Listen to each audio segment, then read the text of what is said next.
ये काम करना मुश्किल है, उससे यह काम करवाना मुश्किल है, उसे समझना मुश्किल है, उसे समझाना मुश्किल है, खाना बनाना मुश्किल है, उससे खाना बनवाना मुश्किल है।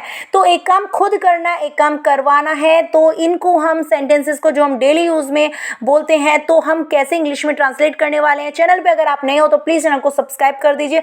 वीडियो अच्छी लगेगी तो लाइक करना मत भूलिएगा। तो चलिए आज की वीडियो को शुरू करते हैं। सबसे पहले सेंटेंस देख लेते हैं, ये काम करना मुश्किल है। इट मीन्स कोई काम है और वो करना मुश्किल है। तो करना मुश्किल है के लिए पहले हम यूज़ करने वाले हैं it is difficult. It is difficult, देखो यहाँ पे हमने सब्जेक्ट की तरह यूज़ किया। इट इज़ डिफ़िकल्ट, मुश्किल है। और क्या मुश्किल है? करना, टू डू। और क्या करना? ये काम। देखो करना यहाँ पे ना ने नहीं आया हुआ है वर्ब में, और जब वर्ब में ना ने नहीं आता है तो हम या तो इन्फिनेटिव यूज़ करते हैं या फिर जीरंड यूज़ करते हैं। इन्फिनेटिव टू प्लस वर्ब की फर्स्ट फॉर्म और जीरंड वर्ब की फर्स्ट फॉर्म प्लस आईएनजी का यूज़ हम करते हैं। क्लियर? तो हमने यहाँ पे यूज़ कर लिया it is difficult to do this work. ये काम करना मुश्किल है। अच्छा, अभी हमने ये काम खुद किया है, अब हम ये काम करवाने वाले हैं। उससे यह काम करवाना मुश्किल है। अब कोई काम है, हम चाहते हैं कि कोई और करे, लेकिन उससे करवाना बहुत मुश्किल है। अब ये जो करवाने के लिए जो हम वर्ब यूज़ करते हैं इन्हें हम बोलते हैं कॉजेटिव वर्ब। कॉजेटिव वर्ब आपकी कौन कौन सी होती है? गेट, मेक और हैव। मेक का यूज़ करते हैं कोई काम फोर्स करके करवाना, गेट का यूज़ करते हैं कोई काम परसुएड करके कराना, और अगर हम हैव असाइन करके मतलब किसी को सौंप दिया कि भाई अब आपको ये काम करना है, सौंप देने वाली फीलिंग्स अगर आती है तो हम हैव का भी यूज़ कर सकते हैं। तो सबसे पहले हम गेट से बना लेते हैं, परसुएड करके कोई काम करवाने की कोशिश करते हैं क्योंकि वैसे ही मुश्किल है, फिर करवाना तो और ज़्यादा मुश्किल हो जाएगा अगर फोर्स करके कराएंगे। तो इट इज़ डिफ़िकल्ट, मुश्किल है। और क्या मुश्किल है? काम करना नहीं है, इस बार काम करवाना है। और करवाने के लिए हम किसका यूज करेंगे? To gate.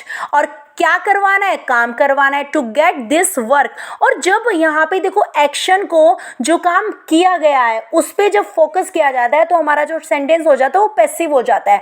तो यहाँ पे गेट में कौन सी सेंस आ रही है? पैसिव की सेंस आ रही है। तो इसीलिए गेट के बाद हम वर्ब की थर्ड फॉर्म का यूज करते हैं। तो it is difficult to get this work done. Do की थर्ड फॉर्म डन। और अगर हम डूअर का जिक्र करना चाहते हैं तो बाय हिम लगा के हम कर सकते हैं, बाय हिम या हर जो भी है। तो it is difficult to get this work done by him. अच्छा, अगर हम इसको मेक से बनाते तो भी हम इस सेंटेंस को बना सकते थे। कैसे बना सकते थे? It is difficult to make.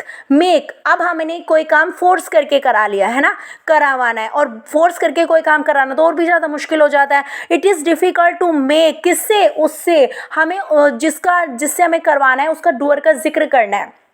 Clear? एक तरह से ये सेंटेंस आपका एक्टिव हो जाएगा। तो it is difficult to make him. अब मेक के बाद वर्ब की फर्स्ट फॉर्म, क्योंकि एक्टिव में तो वर्ब की फर्स्ट फॉर्म का यूज़ करते हैं, तो make him do this work. अब ये जो गेट वाला सेंटेंस था, आपके मन में ये भी क्वेश्चन कि इसको भी तो हम एक्टिव में बना सकते थे। बिल्कुल बना सकते थे, तो हम इसको एक्टिव में भी बना लेते हैं। It is difficult to get. अब यहाँ पे गेट के बाद हमें वही जिससे हमें ये काम करवाना है, it is difficult to get him. Clear?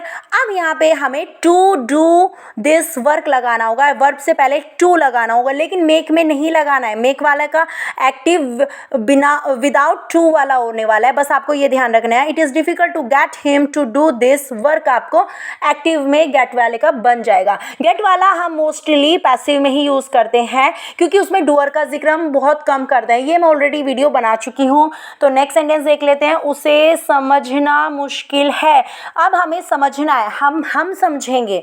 Clear? तो it is difficult to understand him या हर, जो भी है। तो it is difficult to understand him, उसे समझना मुश्किल है। अब हम ये काम हमें खुद करना था, हमें समझने का काम खुद करना था, लेकिन अब हमें समझना नहीं है, अब हमें समझाना है। क्लियर? हम कोज बनेंगे कि हमें समझाना हमें ही है, लेकिन जो हम समझाएंगे ना वो समझना किसी और को है। क्लियर? तो उसे समझाना मुश्किल है। तो इट इज़ डिफ़िकल्ट। अब यहाँ पे समझाने के लिए टू मेक फोर्स करके भी यूज़ कर सकते हैं, वही मैंने आपको बता ही दिया है कैसे आपको यूज़ करना है। तो it is difficult to make him understand. Clear? Next sentence देख लेते हैं, खाना बनाना मुश्किल है। It is difficult to cook the food. या आप इसको ऐसे भी यूज़ कर सकते हैं, cooking is difficult. Cooking is, यहाँ पे देखो मैंने जीरन का यूज़ कर दिया। कुकिंग, खाना बनाना, इज़ डिफ़िकल्ट। क्लियर?